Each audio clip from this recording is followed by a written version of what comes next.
Welcome to the Geobreeze Travel Podcast, a show for anyone wanting to level up their travel hacking lifestyle. I'm your host, Julia Menez. I'm a travel hacker, coach, speaker, Filipino-American ENTJ who loves solid travel gear and using shortcuts on spreadsheets. On this show, I'm on a mission to bring you travel hackers from all walks of life to help you level up your travel hacking game. We dive into credit cards, miles, points, strategy, mindset, and the secrets behind how to travel the world for next to no cost. So, let's get hacking. Hello, everybody. Today's featured travel hacker is Angelo Minella from Paid with Points. Angelo is a travel hacker living in Pittsburgh, Pennsylvania. Currently, he has 23 credit cards and used them to earn more than $20,000 of free travel in 2019 alone. In today's episode, Angelo and I discuss how he stays organized with 23 credit cards, how he incorporates his travel hacking hobby with his day job as a full-time chiropractor, and all the details behind how he travel hacked an amazing $8,000 trip to Thailand last year. A trip that included 6 nights in a room with a private infinity pool and more than $300 of resort credits. Let's hear how he did it. Hey, Angelo, welcome to the Geobreeze Travel Podcast. We are so excited to have you here today. Thank you very much. It's an honor. Thanks for inviting me. Yeah, so tell us a little bit about your background. How did you get into points and miles, and how long have you been in the game? Oh, man, that's a loaded question. I would say the last 5 years or so, I really started getting into it. I didn't have any credit. I didn't have bad credit, good credit. I just didn't have any credit. So the first thing that I got was a secured card. And then once I made the consistent payments, my first true rewards card was the Chase Sapphire Preferred. And then from there, I started understanding a little bit more about the benefits of each card and what they can do for you and how you can honestly make the credit cards work for you. So ever since then, it just became more of an addiction to the point where this year I went to Thailand, and then last year I went to Hawaii and all kinds of other places. So it's been good. Nice. So as you've been kind of going through your travel hacking journey, was there any point where you messed up something and you were like, I need to tell other beginners not to make the same travel hacking mistake I made? Absolutely. And one thing is always going to stick out like a sore thumb. So whenever I had the preferred, the reserve ended up coming out, I believe it was 2016, and it was a 100,000 point sign up bonus. Whenever I earned that, I had probably 110,000 or 120,000 points. And I was like, wow, Chase is going to write me a check for $1,120. I was like, that's great. Yeah, sign me up. So they ended up doing that. And there went all my points back down to a zero balance. And understanding what the reserve can do for you now, I could have used that for so many more redemptions. I could have transferred it to hotel or airline partners to make the value more than what it was worth on the portal. But that one hurts every time I think about it. So you just cashed out your points. I cashed out. At a 1 cent per point rate, did you say, or something else? Yeah, so 100,000 points. And if I took that as a cash back, I got $1,000. So that was a 1-to-1 ratio. And whenever you do it on the portal with the Chase Sapphire Reserve, you can get a 1 to 1.5. And then depending on your transfer partners, if you want to transfer it out to airlines, sometimes you can even make that more than 1.5 points. So the value I got out of those points was 1-to-1, and lesson learned.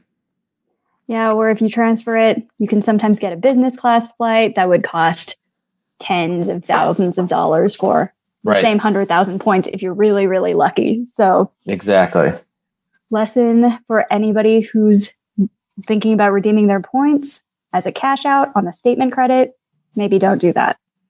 Yep. Okay, cool. So now that we've talked about the points and miles struggles, let's talk a little bit about points and miles wins. When you're looking into booking a trip and looking to redeem your points for much more than 1 cent per point in value, what's the process to go around doing that? So the one thing I've learned is you honestly have to be very flexible with your travel if you are in this travel hacking game. I always look at what the points guys who I usually use as my basis for what each point is worth. So a Hilton point is, I have the Hilton Aspire, so I have a lot of those points, and those are valued at 0.006 cents per dollar. So you take the total amount of points that room would cost you, and you calculate out what that monetary value is. So roughly a standard room can be anywhere from 80,000 to 95,000 points. And that is worth right around $400 to $450. So whenever you're redeeming, you want to make sure that you're at least getting that value. And that's one of the biggest things that I look for. Outside of that, whenever it comes to travel, there are certain redemptions. Like, for instance, I have 100,000 American airline miles, and that is good for a first class ETIAD on the A380, which unfortunately is not running right now, but that's a $16,000 seat. So yeah, those are a couple of the things that I look for. So the process for this is you take whatever it would normally cost in dollars divided by how much it costs in points, and that'll give you a ratio of 0.012, so like 1.2 cents per point or something like that. Yes, correct. And then you compare it against whatever the points guy is saying each point should be worth. And if you're getting better than that ratio, it's a good deal. And if you're getting lower than that ratio, if for some reason you take the cash value divided by the points value and you're getting like 0.0005, definitely don't do that redemption, and you should instead just pay cash for it. Is that kind of the logic?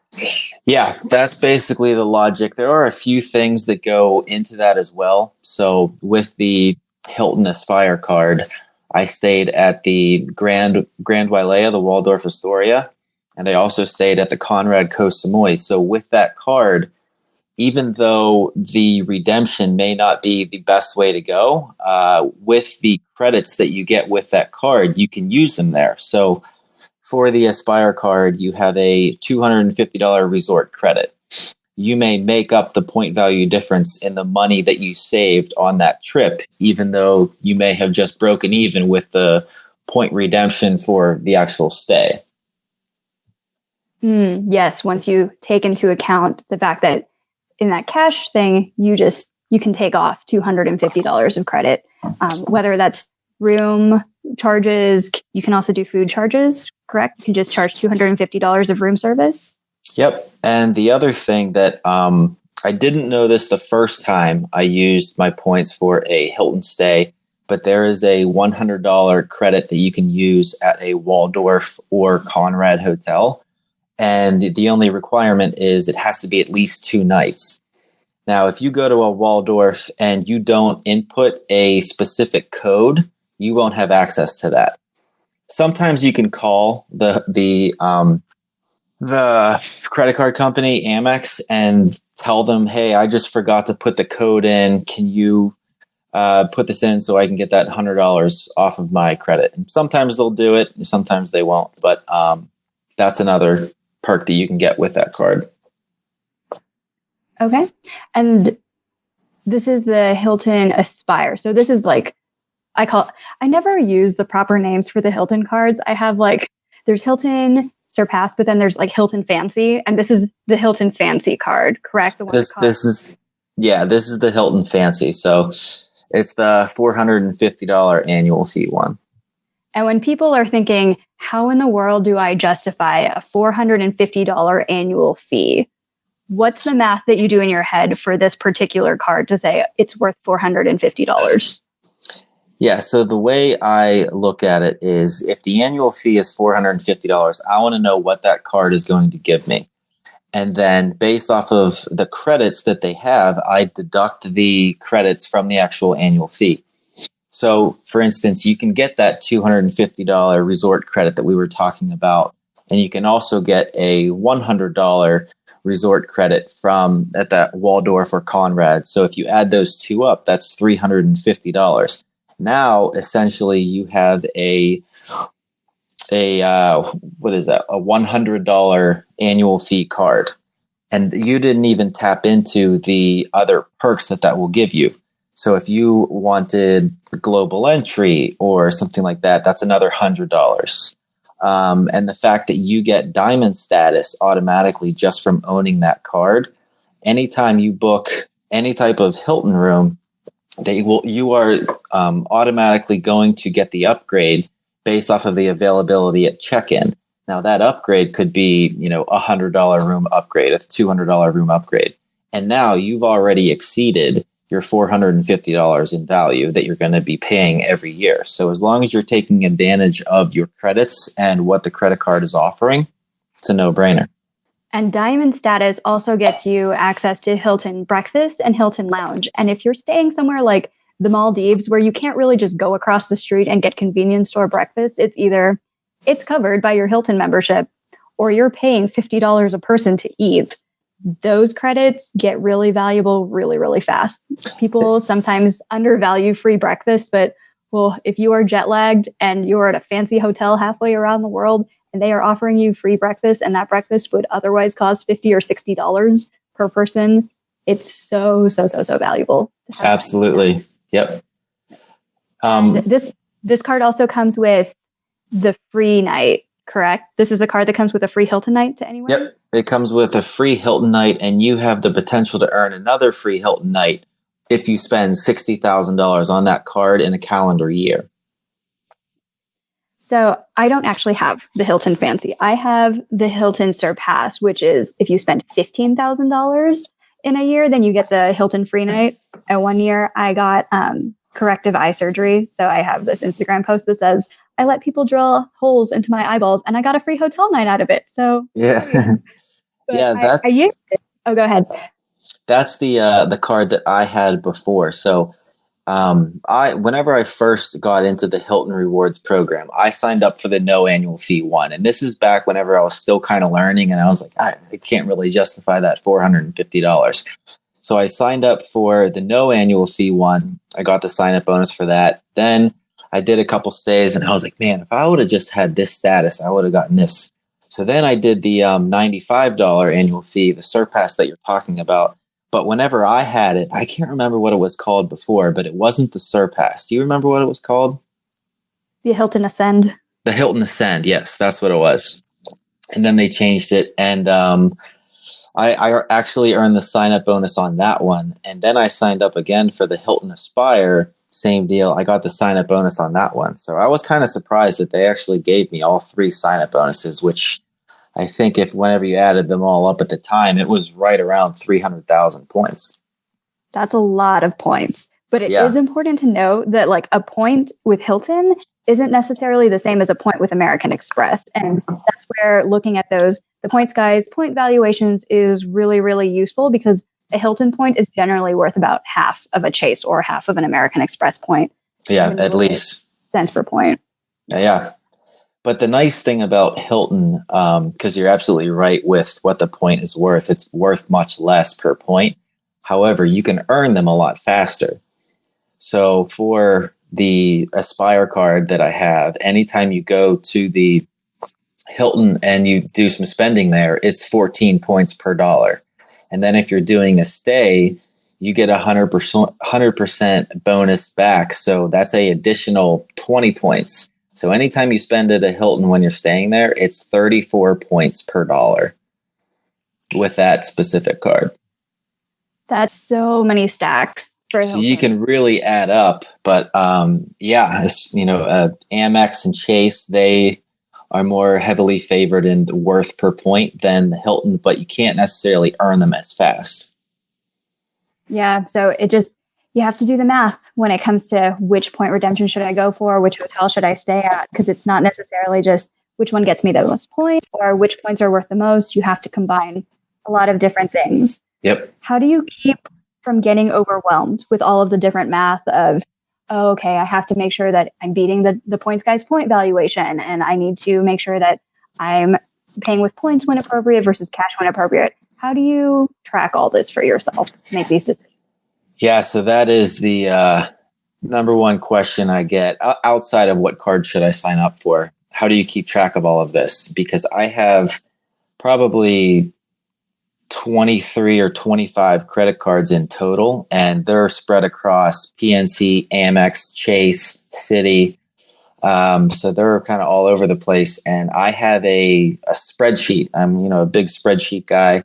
So I write down each card, the basic categories that all travel or all credit cards have, and then I just kind of pick and choose where the benefits are. So, for instance, if I am talking about groceries, I know that the Amex Gold is going to be a good one, and just other cards like that. So I can kind of keep track of that. And then as far as the points, I have another spreadsheet that has hotels, and then each one listed where my points are, and then any type of credits if there is an expiration, when the annual fee hits. So all kinds of different data points to help me keep track of everything so I'm not losing out on any value.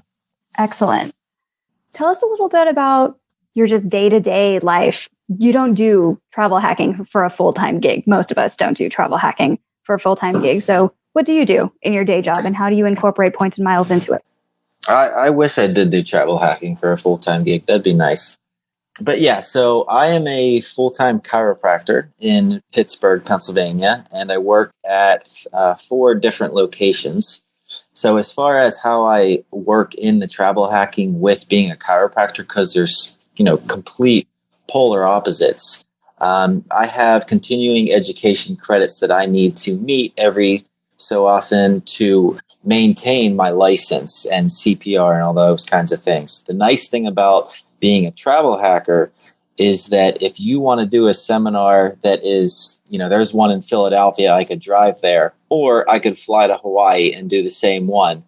I can use my points, I can use my credits and do the whole entire trip for free, get the same seminar, and maybe extend the vacation a little bit. You said you work in 4 locations? Yeah, there's 4. Basically, there's a north, south, east, and west office. I see. So do you rack up a lot of points just paying for gas as well? Yeah, so right now I have a couple gas cards and I have the Amex Gold. So I get my gas through Giant Eagle and GetGo. So what I'll do is I will go and earn the fuel perks by buying a GetGo gift card at the grocery store, and then I'll just use that until it wipes out, and then. Yeah, so as far as that, that's how I'll kind of expense my gas by earning the points on it. I'll go to grocery stores and get gas gift cards and just use it for that and make sure I'm earning 4 points per dollar with the Amex Gold. That's such a great trick. Whenever you have a card that maybe you don't have a card that earns 4 times points for gas, but you have one for groceries, just buying a gift card to buy your gas from the grocery store and getting the 4x points that way. Such a smart trick. I love when people use this trick. So whenever you go on one of these travel hacking trips, you also post it on social media and you have a YouTube channel on this as well. Is your YouTube channel more so for here's what to do at the destination, or here's how to travel hack the same trip that I'm doing in Thailand or wherever you're going? Yeah, so the YouTube channel is kind of a new venture for me, and I haven't figured out exactly how I want that to lay out. But anytime I go on a vacation, I always like having the memory. So having a video and vlogging about it rather than just a couple still snapshots is more meaningful for me. And whenever you can make a nice little edit about it, it helps make the memories a little bit better. And I always put in there how I ended up travel hacking the entire trip, kind of detailed breakdown. So walk us through one of those. Can you tell us about a favorite travel hacking redemption story and how you accumulated the points and then how you went through the redemption to get the free travel? Yeah, so I tried to do a little searching. Earlier this year, I was fortunate enough to actually travel to Thailand. And this was January 18th to January 24th. So basically how I did it, I used my Amex Aspire and I stayed at the Conrad. Um, the short of it is my total savings for the entire trip was $8,860. And the savings that I earned through the certain credit cards, the accumulation of the annual fees is $1,550. So just by paying, some people may think you're almost paying $1,600 in credit card fees. I netted a profit of $7,310. So I basically covered my annual fees for the next 6 years. So the breakdown of that, do you have any particular way you want me to go about this, or? So let's start with flights. Who did you use to fly to Thailand from Pittsburgh? So my flights were Pittsburgh to JFK, and then I went JFK to Doha, and then Doha to Bangkok, and then Bangkok to the island of Koh Samui. That's a lot of flight segments. Was it all with a lot. Airline and transfer partner family, or did you have to book separate flights for different legs for it? I had to book separate flights. So the Pittsburgh to JFK, I ended up using Delta because I have the Delta Sky Miles Platinum card, and I also have the Amex Platinum. So my flight cost 9,000 Delta miles and $22.40 in the taxes and fees.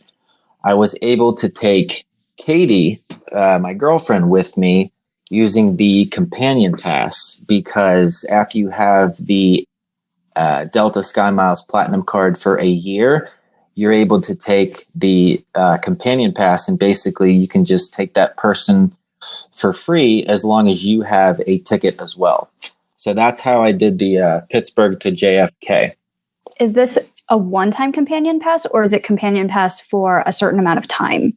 This was a one-time companion pass. Okay. So that's Pittsburgh to JFK. So what was the next leg? Well, so some of the benefits that I had whenever I was on that flight, using that card, I got Zone 1 priority boarding. We needed to check a bag. So that card, you also get a free checked bag. That's a $25 value. And then on the flight, if you wanted to have a cocktail, you get 20% savings if you use the Delta Sky Miles Platinum. But there was actually a promo running whenever I signed up for this card. If you spend $100 on the Delta, or if you spend any money on a Delta purchase within the first 3 months, they'll give you $100 credit.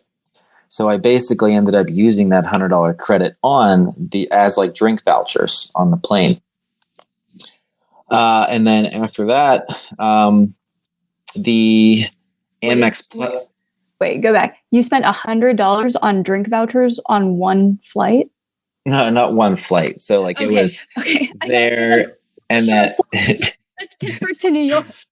Okay, I got confused. Never mind.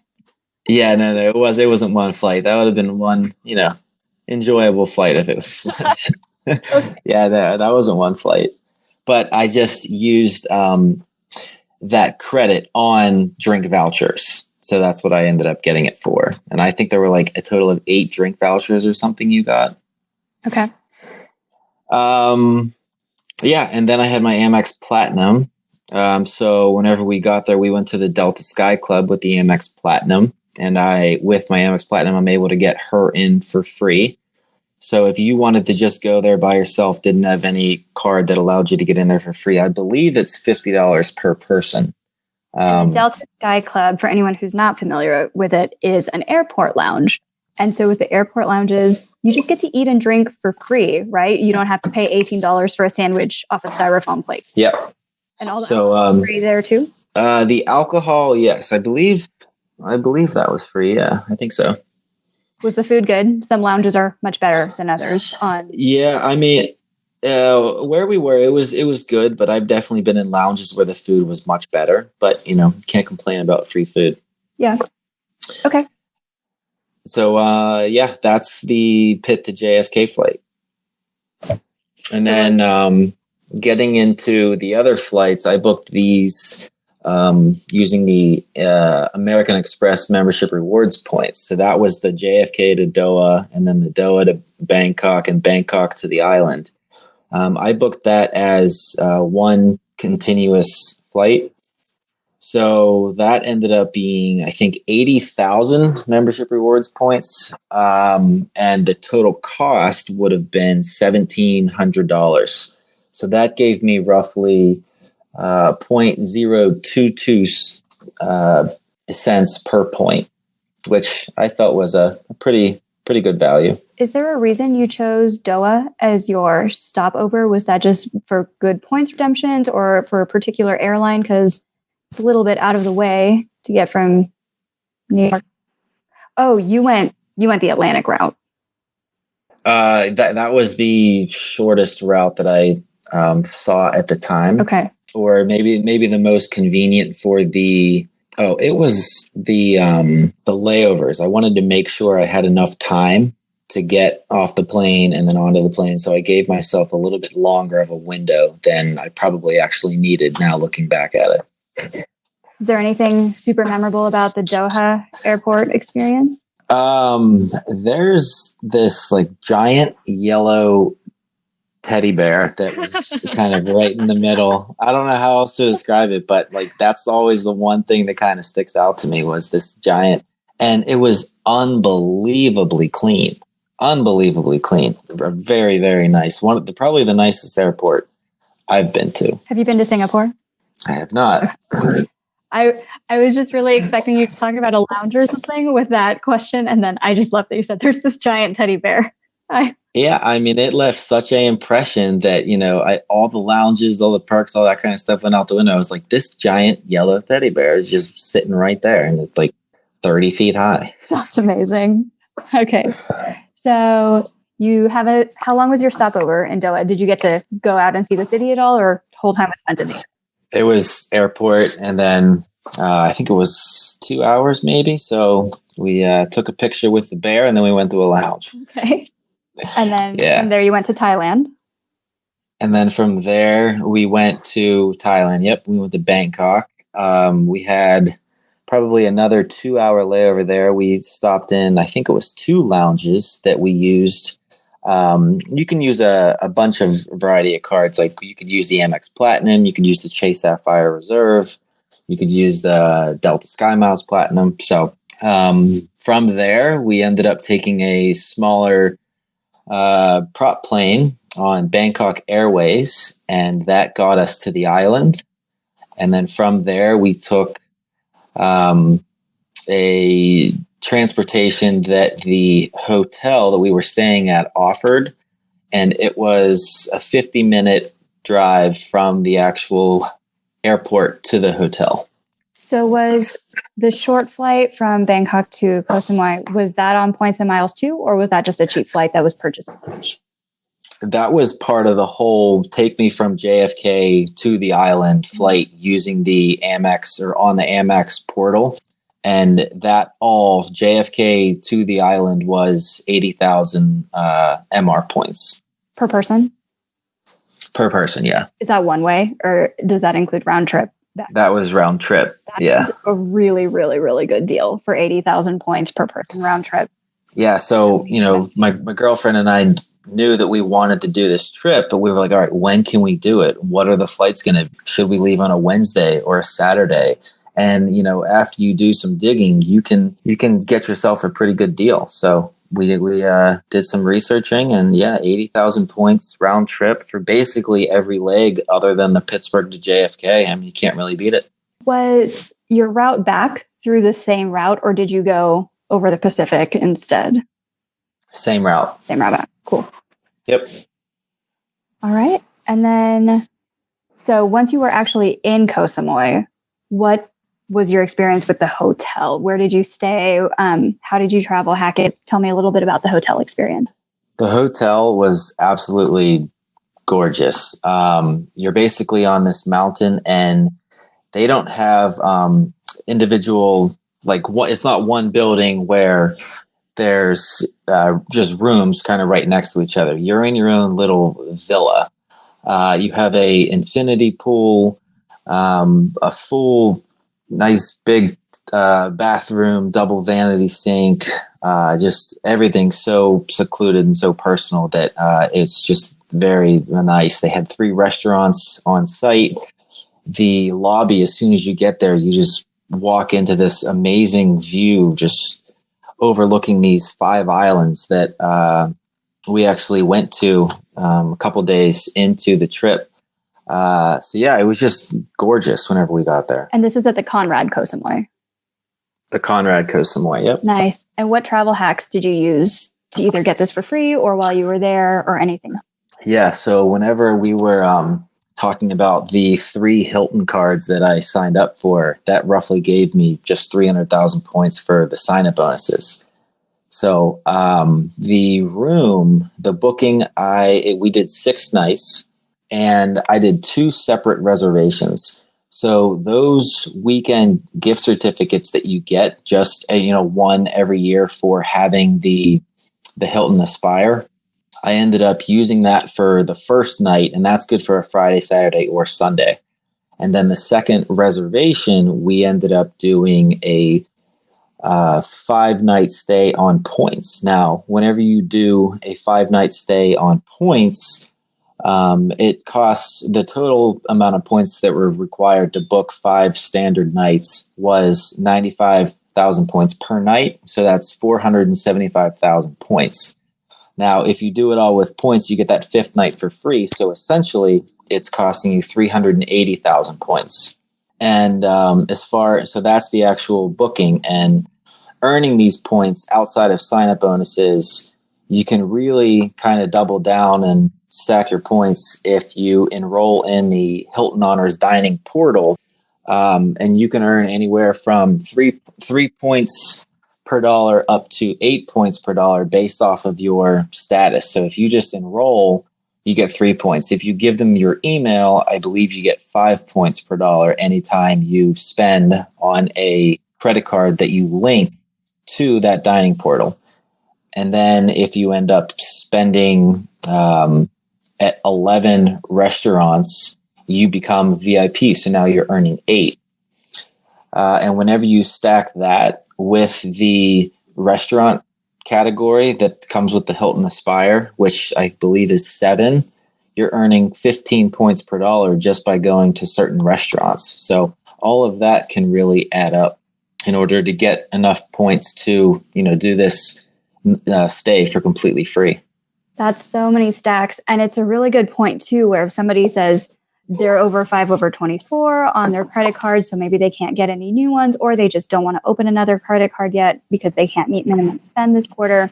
Dining portals are a really, really good alternative route too, where all you need to do is link up a credit card you already have. And it doesn't even necessarily have to be your Hilton credit card, right? You could link up your Sapphire Reserve or any card to the Hilton dining portal. So you don't even need a Hilton credit card. And even if you are complete anti credit cards, but you still want to travel for free, it's a heck of a lot harder, but you can link a debit card to the dining portal and spend on your debit card. And because it's linked, you'll still be earning the 3, 5, or 8 points per dollar at those specific restaurants that are on that portal. Yes, that's important to note too, where it's not every single restaurant you'll get these special points with. You have to go to a restaurant that's specifically partnered with the app. And then whatever you spend at that restaurant, you will get, like you said, 5, 8 points per dollar through this app. Yep. Cool. All right. Anything else that was particularly memorable about the Thailand trip? We talked about flights, hotels. Did you do any excursions that you were able to travel hack as well? Did not do any excursions, but basically, I always try and plan a big trip at the very beginning of the year because that's when all of your credits usually kind of reset. So January we went, and I had the Chase Sapphire Reserve, which gives you a $300 travel credit that you don't have to enroll in. You just have to have the card, spend on that, and as long as it could be, a parking garage, an Uber, anything like that, you will end up getting that'll go towards your credit. So since that hit and it was the beginning of the year, we basically, any type of transportation that we did, I just put on the reserve, and I got up to $300 worth of credit for transportation. And that $300 is so easy to hit, because if somebody is into travel hacking enough to consider a Chase Sapphire Reserve, which I think is $550 annual fee now, you're going to spend at least $300 on credit. It's so easy to hit. And it really just effectively brings down the annual fee that you have to pay on that card. So yeah, very, very easy to hit that $300. So easy to hit that. And it's also just great for excursions, because there's so many different little things in travel. Like you mentioned, toll booths, parking, any day tours that you're taking while you're on vacation, where you can't necessarily use your hotel points for that. You can't really use your airline points for that. But different hacks like the $300 credit through Chase Sapphire Reserve, super easy to use. Yep.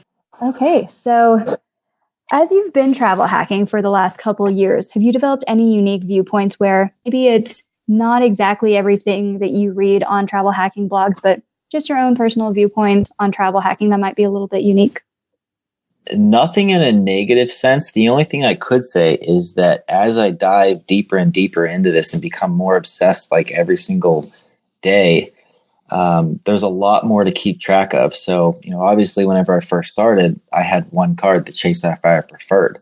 And, 5 years later, I have 20 some cards spread across 5 different banks, and I have to make sure I'm using the right one anytime I go to a grocery store or a gas station, or I'm dining, or I'm at a drugstore. I have to make sure I activate all of my rotating categories every 4 months, every 3 months. So that becomes a bit tricky. But other than that, it's provided me a lot of good memories, good value. So I have nothing bad to say. What's your process being organized? Do you have any special tools that you like to utilize? Any apps? Do you just use checklists and spreadsheets? How do you make sure you are optimizing as much as you possibly can? Spreadsheets. All the spreadsheets. I had all the spreadsheets. I basically, anytime I get a card, I put it in its own cell in Microsoft Excel. And then I have basically every single perk category that all credit cards offer.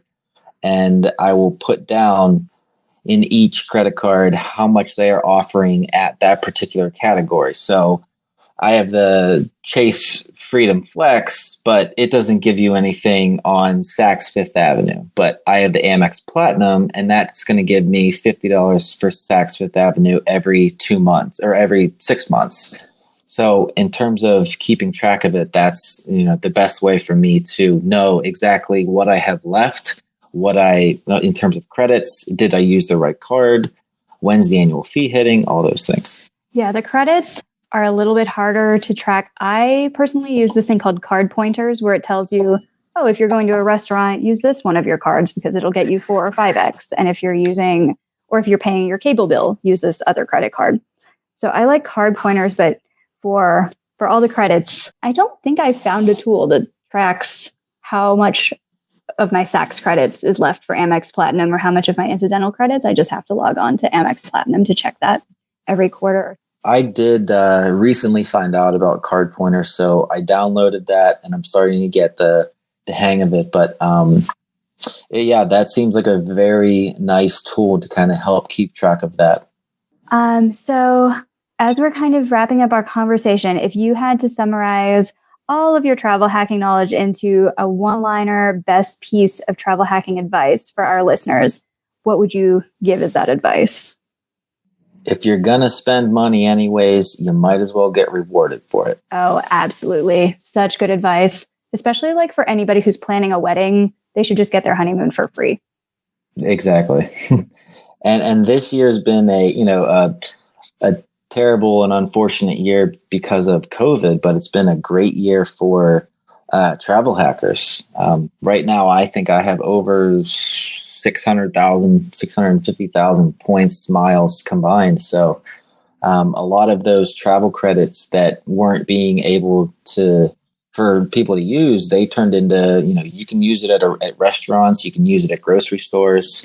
They really found ways to kind of keep you. Yeah, I was so surprised how many people in March or April said, this is going to be the end of travel hacking. The credit cards are just going to close everything down. We're not going to get any points or miles anymore.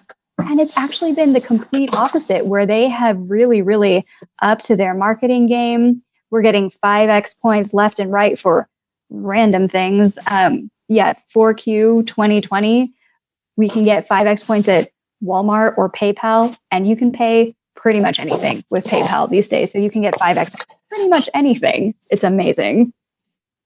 Yeah, it really is. Cool. So, all right, last question. Can you nominate at least one other travel hacker who you would like to hear on this show? Yeah. So recently I've been learning a lot from Pack Your Bag with Points. I believe his first name's Kyle. And also Max from Max Miles Points. Yeah.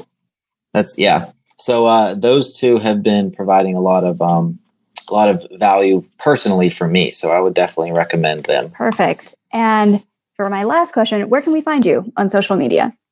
Paid with Points on Instagram. If you go to YouTube and just Google Paid with Points, you can find me there. And I have a website called paidwithpoints.com. So basically all my handles and websites is paidwithpoints.com. And is your website more so for different ways you can utilize the different benefits for each card, more of a travel blog from your different adventures and how you do redemptions? What can we find on this blog or website? Yeah, so a lot of times people will say, what's the best card for me? So I have a link on there for a free consultation, and you just fill it out. It has basically all the information I would need to know what card would benefit you the most, and it's going to give me a basic, I want to spend this much in annual fees, or I don't want to spend anything in annual fees. All that information will give me enough feedback so that I can provide you with the best card so you can start your travel hacking. The other thing that I have for people that are a little bit more advanced, if you have points but don't know how to use them or don't know the best way to use them, and you haven't been traveling in a while, there is a page on here called Put Your Points to Use. And you basically fill it out where you want to go, when you want to go. Do you have airline miles? Do you have hotel points? Which hotel is it? How many do you have? Any other details? And then basically I will go through that form, figure out some options for you, and send that back. And so those are two of the biggest features. Everything's pretty much information that will help you personally, not necessarily how I did my specific hacks. But that's on there a little bit. That sounds so great. That sounds like such a useful tool as well. And the free consultations are great also for anybody who has questions about your Thailand trip or anything that they're trying to do on their own as well. Yeah. Thank you so much, Angelo. This was so great getting to speak with you today. Absolutely. Thank you. It was a blast. Thank you so much.